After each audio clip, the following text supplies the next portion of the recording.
Hello hi welcome to Kokila's kitchen. இன்றைக்கி நம்ம கிச்சனில் ஒரு சிம்பிளான ரெசிபி தான் பார்க்க போகிறோம். கீரையை வச்சு மோர்க்கூட்டு தான் பார்க்க போகிறோம். நான் இன்றைக்கி சிறுகீரை எடுத்திருக்கேன். இப்போ சிறுகீரையை நல்லா வாஷ் பண்ணி எடுத்துக்கலாம். கீரை இப்போது நல்லா வாஷ் பண்ணியாச்சு. நான் கொஞ்சமாக தண்ணி சேர்த்து இதை வேக வச்சு எடுத்துக்கிறேன். இதை 2 மெத்தட்லேயும் செய்வாங்க. நான் இன்றைக்கி ஒரு மெத்தட் தான் செய்கிறேன். இப்போ இது நல்லா வேகட்டும் கீரை. அதுக்குள்ளே நம்ம ஒரு மசாலா தான் அரைக்கணும். அதை அரைச்சி எடுத்துகிட்டு வந்துடலாம்.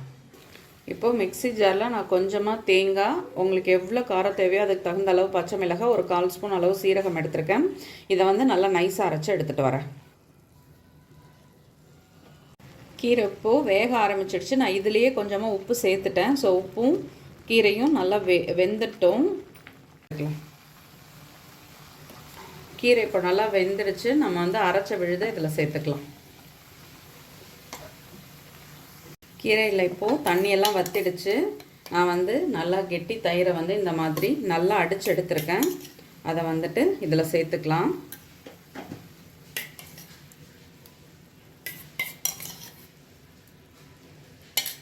இப்போ இதை நல்லா மிக்ஸ் பண்ணிக்கலாம்.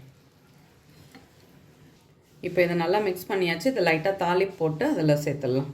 இப்போ தாளிப்பு கரண்டி வச்சாச்சு. சில பேர் நெய்யும் சேர்ப்பாங்க, எண்ணெயும் சேர்த்துக்கலாம். நான் இன்றைக்கி எண்ணெயில் தான் தாளிப்பு போட போகிறேன். கரண்டி இப்போ சூடாயிடுச்சு. 1 ஸ்பூன் அளவு எண்ணெய் சேர்த்துக்கலாம். கொஞ்சமாக கடுகு உளுத்தம் பருப்பு போட்டு தாளிப்பு போட்டுக்கலாம். கடுகு இப்போ நல்லா பொரிஞ்சிடுச்சு. காஞ்ச மிளகாவை சேர்த்துக்கலாம். இப்போது தாளிப்பை இந்த கீரையில் சேர்த்துக்கலாம்.